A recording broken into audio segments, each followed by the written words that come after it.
السلام علیکم رحمۃ اللہ وبرکاتہ۔ امید ہے آپ خیریت سے ہوں گے۔ الطہور شطر الایمان، پاک صاف رہنا آدھا ایمان ہے۔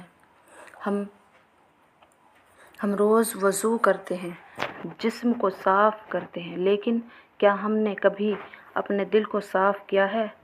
دل کی گندگی کیا ہے؟ تکبر، حسد، نفرت، لالچ، یہی چیزیں ہمارے عبادتوں کو کمزور کر دیتی ہے۔ پاکی ہمارے آقا حضرت محمد مصطفیٰ صلی اللہ علیہ وسلم نے جس بات پر سب سے زیادہ زور دیا ہے وہ پاکی ہے۔ ہمارے حضرت کی تعلیم اور اسلام کا احکام یہ ہے کہ ظاہر بھی پاک رکھو اور باطن بھی پاک رکھو۔ اللہ تعالیٰ نے قرآن شریف میں فرمایا ہے، اللہ محبت کرتا ہے اور اس سے جو اچھی طرح پاک رہتے ہیں۔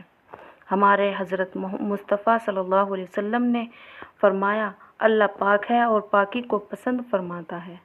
ہمارے آقا حضرت محمد مصطفیٰ صلی اللہ علیہ وسلم نے فرمایا، پاکی آدھا ایمان ہے۔ لہٰذا ہر مسلمان کا فرض ہے کہ ظاہر کو بھی پاک صاف رکھے اور باطن کو بھی پاک صاف رکھے،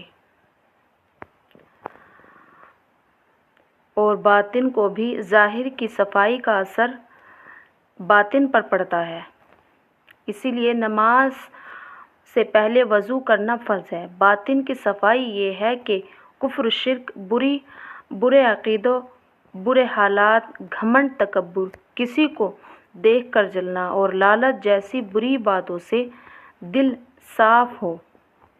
اگر یہ بات دل کو لگی ہو تو ویڈیو کو لائک کریں اور دوسروں تک ضرور پہنچائیں۔